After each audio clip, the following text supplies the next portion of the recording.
Solve for x. 6 times 3 to the power x equals 54 is the first one. The second one, far more complicated.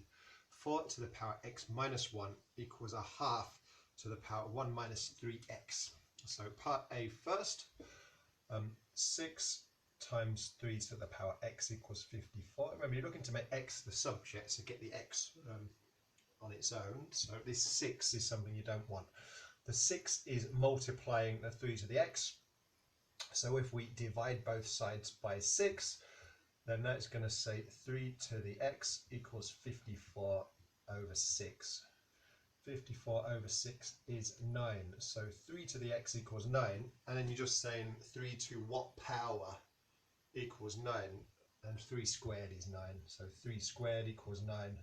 So that must mean that x equals 2. Remember, solve for x, you need to give the value of x that makes this true.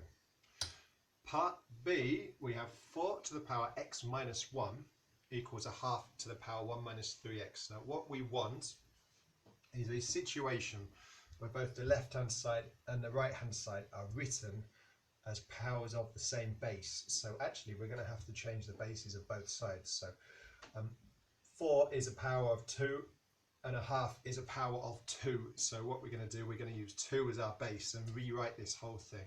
So 4 is 2 squared. So this is going to be 2 squared.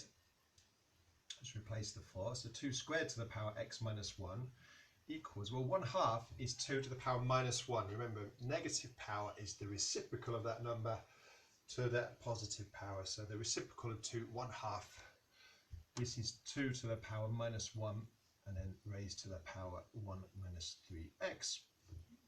Now you can use your third index law, the powers on powers, to wrestle with this expression a little bit. Now, powers on powers means you multiply the powers.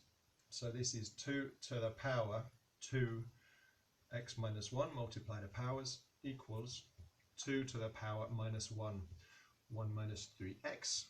Expand those brackets, so 2 to the power 2x minus 2 equals 2 to the power, that's going to be minus 1 plus 3x. Minus 1 plus 3x. So then, because we've got the same base, what you can do is equate the powers, the exponents. So if we've got 2 to the power of something equals 2 to the power of something else, then the two powers must be equal.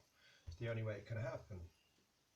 So 2x minus 2 must equal minus 1 plus 3x. And then you've just reduced it to a nice simple linear equation.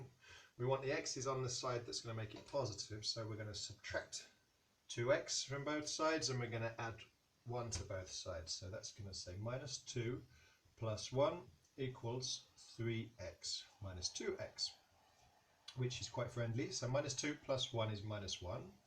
And 3x minus 2x is x, so that means x equals minus 1.